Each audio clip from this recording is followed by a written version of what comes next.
And they said that it's very high chance that it could travel and I could have a heart attack. Wow. I get a stroke from it. So that's always something in the back of my head. It's I could still die from this, which is crazy.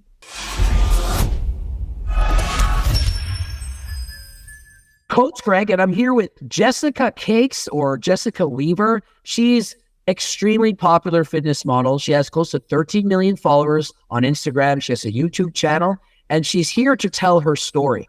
And wait till you find out about this story. Now, the first time I heard about you, I did a natty or not on you, of all things, to say if you're natural or not.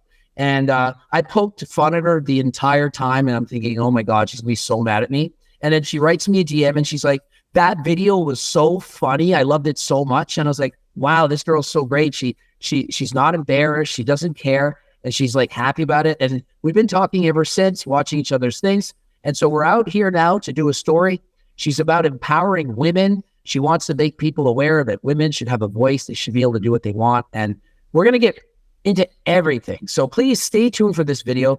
Very excited to interview you. And so happy to have you. Yeah. And that your video was funny. I mean, I am easy target to make fun of, so I get it. Okay, let's start back to the beginning. You're a teenager. Are you into health and fitness? Are you dieting and training?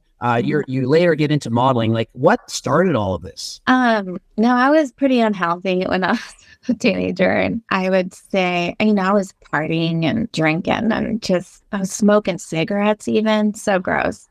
I was not healthy at all. What got into health or what got into modeling or all of it? Look at you. You obviously are healthy. You clearly go into the gym. You're working out. You're a model. You have to look good for a living. So what got you into modeling, and what got you into going to the gym, doing cardio, nutrition, all that kind of stuff? Well, I would say I started modeling really just to get by. I was living in LA. This is back in the day when there's Craigslist. I would literally find modeling jobs on Craigslist. It's so dangerous now, but that's where you went back in the day. So I was just doing little gigs to get by. I had no idea it was going to turn into anything, really. I was just trying to make some money. Health-wise, I really, I went to the gym. I thought I was healthy. I've been a vegan most of my life. Since I was a child. It wasn't until when I got cancer when I really dug into health. I've always hiked, I've always worked out, but food knowledge wasn't until 2018 when I really dug deep for my cancer journey. Wow. So it really took a long time to really get into the nutritional aspect. So what I'm hearing is you basically had the genetics. You're a beautiful girl and you're getting into modeling. And you're starting to climb to fame. You're getting maybe 10,000 followers on Instagram. It's jumping. The numbers keep going up. And are you getting the fame to your head? Is it getting to your head? And how did you transition from just regular modeling to becoming someone with breast implants, butt implants, tell me about that story. It never got to my head. That's one thing. I always see everyone as human. And I just wish the world would see me like that too, because that's why I try to share my vulnerable, my troubles and everything, because it doesn't matter how big a page you have, you're still human. So I never let that get to my head. What allowed you to get into getting breast implants, butt implants? You're a model, you're doing very well, but did you feel extra pressure? Did they say, if only you had bigger breasts? Because your current stature right now, I mean, if you look at your older photos and you see, it's like, oh my goodness, you've clearly had a lot of work done. There must have been pressure that led to that. And so can you explain what that pressure was like and how did it affect you? Well, it's kind of hard to say. I think originally when I started modeling, I was really flat chested, a skinny little girl, not much curves. So I think when I kind of started modeling that first year, I was like, you know what? I saw other girls with implants and I saw them doing better in general, booking jobs. So I thought, well, maybe I should get some implants. Maybe it'll help my career a little bit. And I've always been pretty flat chested. So I guess I had some insecurities there as well. And that's what led me to that. But the breast implants, I've had 4 and that's a lot. And I slowly kept going bigger because I feel like with body dysmorphia, it's like you get used to what you're looking in the mirror. You don't realize how crazy it can look to others because you're looking at it every day. So in my head, I was never big enough and I kept going bigger. Now I want to go smaller because I just don't even care anymore. It's not important. But it's been like a long journey of really figuring out self-love, figuring out like what truly matters. But there is a lot of pressure in the modeling world in general for women. And speaking more on body dysmorphia, I mean, did you feel like you look good as a kid? I mean, you're a model, you're doing modeling gigs. You must have known that you're a good looking woman, but you perhaps never felt it was enough. I think it gotten worse over the years only because, I mean, especially after my divorce, I was married to a very abusive, emotionally and physically man. So that really takes a lot of your self-love and self-worth out in general, them calling you names and all this. So I think that was my hardest time. I think after that divorce, because you lost yourself completely in all the positive ways. So I just had no self-worth at that moment. And so let's speak out on this. You had breast implants 4 times. You eventually had butt implants, as well as, what would you call it? Butt filler? Fluid filler? What exactly did you put into your butt that led to you almost losing your leg and being put into a hospital for a month? Because I feel like women need to know about the dangers of this. It's not something I talked about until just recently. I've been hiding it for a long time. It's so embarrassing. But it's so common. So I thought I should talk about it. But yeah, after my divorce, I was going back into modeling because I wasn't modeling while I was married and had no money. I really needed to make some money. And I don't know, I just didn't have self-love. And again, at the time, big butts were like the thing, Kim Kardashian, it was the thing at that time.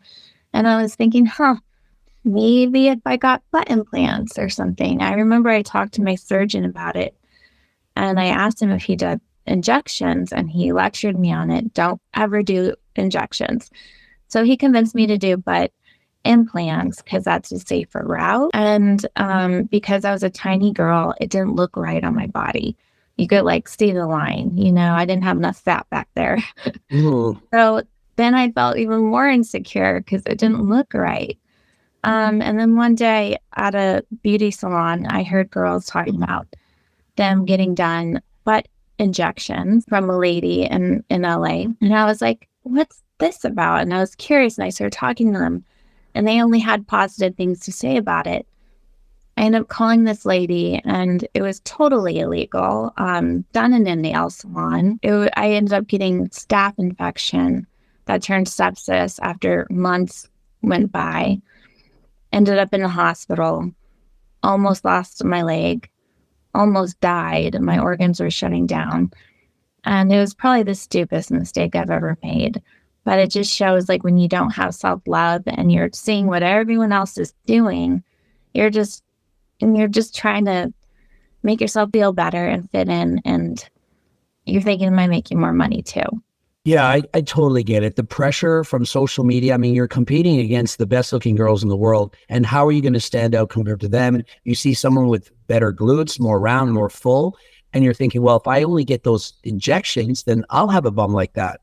And did you actually only do it the one time and it led to that staph infection? One time. And those ladies that did it, they're actually in jail for life now because two girls died under doing the same thing that I did. So there's been a lot of women that almost lost their lives doing it. And is this common? Like, I mean, I don't hear about this that much, but is this common? For example, could a bikini model use this, inject something in their butt, make it look more round and full and have a nicer looking butt? Like it could potentially work, but the problem being it's very, very dangerous. Yeah, and anyone can do it. I've even seen men can do it. And they can put in their muscles and arms and you can do a little bit and you might not even notice.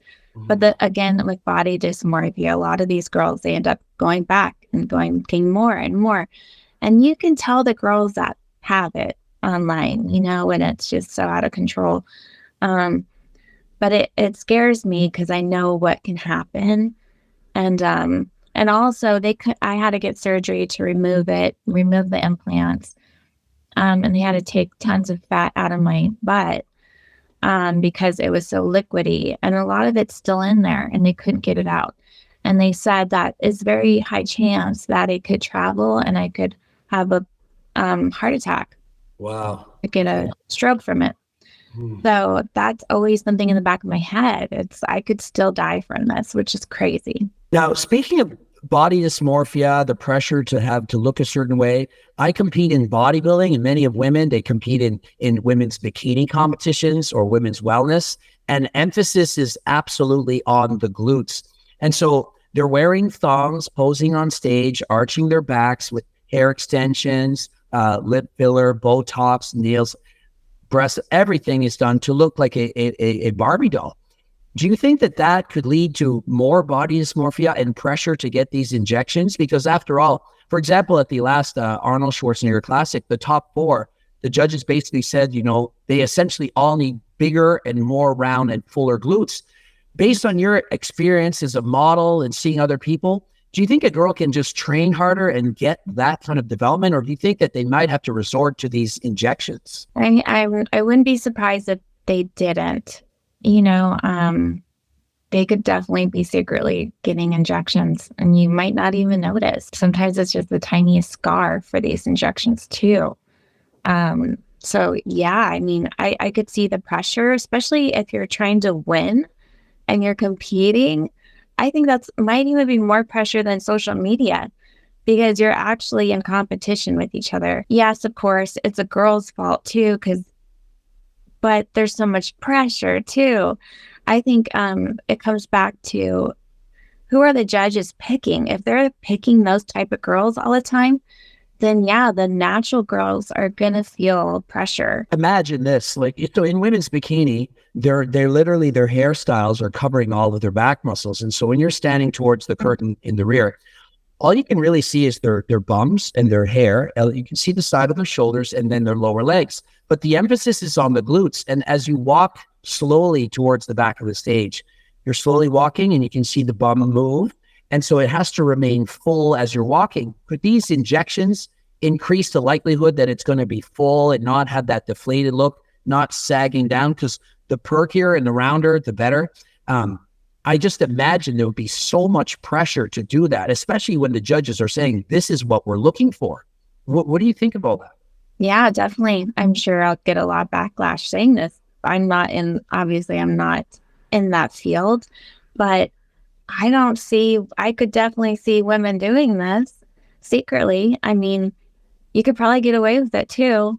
So from your experience, this needle, that they're being used, you could put it in and take it out, and they could go on stage and you would not see the scars. Like oftentimes the women are accused of these things and their response is, I don't have butt implants, and they'll have proof from a scan of some sort, but it's not an implant that they're using. It's actually fluid, perhaps hyaluronic acid or any of these oils that they're putting in just to get that more voluptuous look.